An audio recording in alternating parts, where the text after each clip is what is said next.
In an unprecedented move, the Economic Community of West African States, known as ECOWAS, has officially declared war on the Traoré Alliance, a military coalition led by the charismatic Ibrahim Traore, the young leader of Burkina Faso's military junta.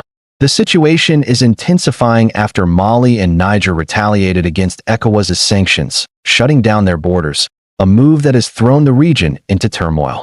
What is the true story behind this escalating conflict? And what does it signify for the future of West Africa? Welcome to our channel, where we bring you the latest breaking news and insights from Africa and its people. Today, let's dive into this developing crisis, analyzing the key events that have led us to this point and exploring the potential implications for the region and beyond. But before we begin, please support us by liking this video, subscribing, and turning on notifications so that you never miss any of our insightful content. Now, let's delve deeper into the heart of the matter. So why did ECOWAS declare war on the Traoré Alliance? Well, it's important to understand the backdrop of this conflict. The Traoré Alliance emerged following 3 consecutive military coups in Mali within 9 months, starting in August 2020. The Malian people, led by the National Committee for the Salvation of the Homeland, or CNSH, ousted President Ibrahim Boubacar Keïta, citing his inability to address pressing issues such as security and corruption. Subsequently, another coup led by the Committee for the Transition and the Re-establishment of the Republic, or CTRR, brought Mahamadou Dicko into power. The situation further escalated when the CTRR appointed a controversial figure, Colonel Assimi Goïta, as both the president and prime minister, deepening political instability. ECOWAS, the regional body committed to democracy and good governance, strongly condemned these developments, demanding a return to constitutional rule in Mali. However, negotiations yielded no results, and Mali found itself suspended from ECOWAS on January 9, 2022. The situation took another turn when Burkina Faso also experienced 2 coups in 2022, leading to the rise of Ibrahim Traore as the country's new strongman. Adding to the complexity, thousands of Malians fled to neighboring countries like Burkina Faso and Niger due to the conflict between Mali's army and Tuareg rebels in the northern part of the country. Despite these challenges, the Malian government remained resolute, refusing to compromise on its position. The situation reached a critical point when Mali hosted the 2022 African Football League, a significant sporting event. Tensions flared up when Ivory Coast's national team refused to travel to Mali for a qualifying match, citing security concerns raised by their government. This sparked outrage among Malian authorities, who viewed the decision as a political move orchestrated by France and ECOWAS to exert pressure on Mali. In a defiant move, Mali's transitional government accused French President Emmanuel Macron of attempting to colonize the country through manipulation and intimidation tactics. This accusation stemmed from France's vocal criticism of the Malian military regime and its demand for a swift transition back to civilian rule. Furthermore, Mali felt compelled to counter what it perceived as a campaign to tarnish its image when a French media outlet released a report alleging human rights abuses and war crimes committed by Malian soldiers. The Malian government vehemently denied these allegations, considering them part of a broader strategy to discredit Mali on the international stage. However, tensions continued to escalate, leading to the closure of the Malian airspace to aircraft, including those from ECOWAS nations, on May 2023. This action was widely seen as a deliberate attempt by Mali to defy ECOWAS and protect its sovereignty. And here comes the pivotal moment: the declaration of war by ECOWAS on Mali, Niger, and Burkina Faso. This unprecedented move highlights the growing rift between the 2 factions and raises questions about the motives behind ECOWAS's decision.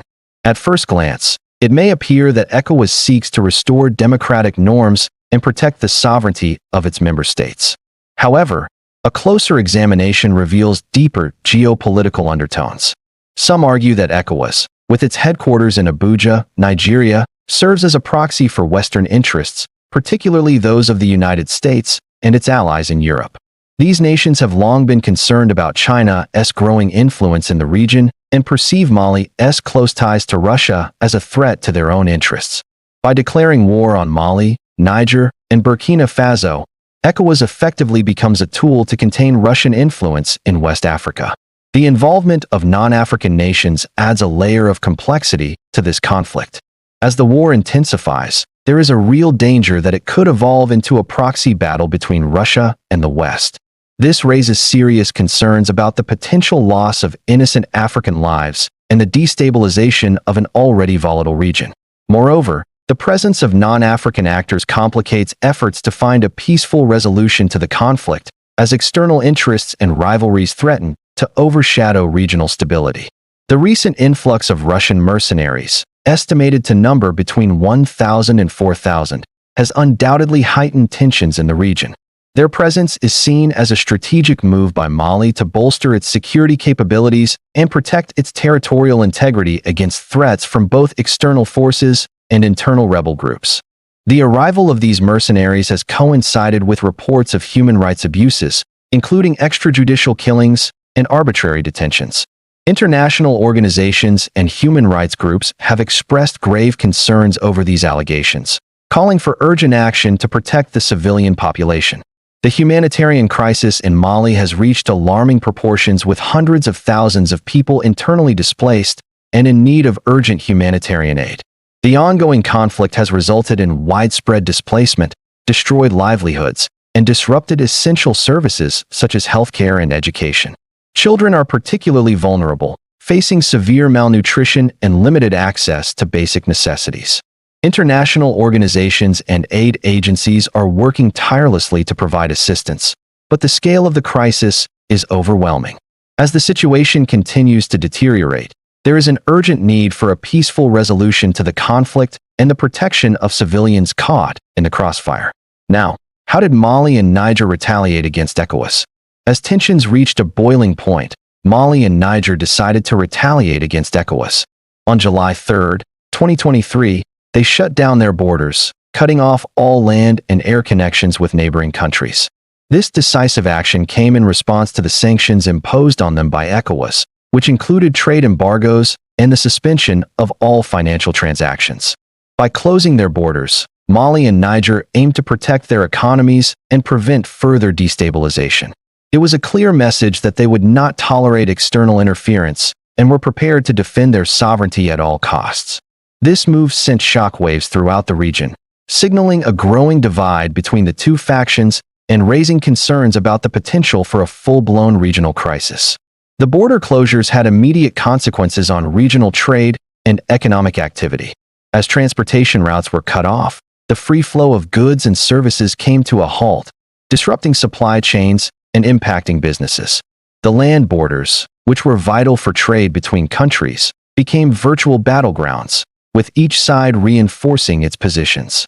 Military checkpoints were established to monitor and restrict movement across the border, adding to the tension and uncertainty. As the standoff continued, the humanitarian impact became increasingly dire. The closure of borders restricted the delivery of essential supplies, including food, medical aid, and fuel, to those in need. Civilians living along the borders suffered immensely, facing shortages of basic necessities and limited access to healthcare. The prolonged conflict had taken a heavy toll on the region's economy, leading to job losses, declining industries, and a general decline in living standards. The closure of borders exacerbated these hardships, making it nearly impossible for people to earn a livelihood or support their families. Small businesses reliant on cross-border trade were particularly vulnerable, facing financial ruin as markets collapsed and supply chains broke down. As the situation escalated, both sides dug into their positions, unwilling to compromise. Mali and Niger stood firm in their decision to resist ECOWAS's interference, viewing it as an attack on their national sovereignty. Meanwhile, ECOWAS remained steadfast in its demands, insisting on a return to constitutional rule and the restoration of democratic institutions. The stalemate showed no signs of breaking, leaving the region on the brink of a deeper crisis. The future of West Africa hangs in the balance as the conflict between ECOWAS and the Traoré Alliance intensifies. The declaration of war and the subsequent border closures have plunged the region into turmoil, threatening to engulf the entire region in chaos. The humanitarian cost of this conflict is staggering, with countless lives disrupted and the very fabric of West African society torn apart. Moreover, the involvement of external powers such as the United States and its allies in Europe only complicates the situation further, raising fears of a proxy war and the loss of innocent African lives. It is crucial for all stakeholders to prioritize dialogue, compromise, and peaceful resolutions to find a lasting solution to this crisis. The region's stability and prosperity depend on it. If you found this video informative and insightful, please support us by giving it a thumbs up and leaving a comment below with your thoughts or any questions you may have. We value your feedback and appreciate your support in our journey to deliver quality content on Africa and its people. If you haven't already, don't forget to subscribe so that you never miss out on any of our thought-provoking videos. Let's continue the conversation and together explore the complexities of this evolving situation. Your voice matters, and we encourage you to join the dialogue. Thanks for watching. Stay curious and keep learning.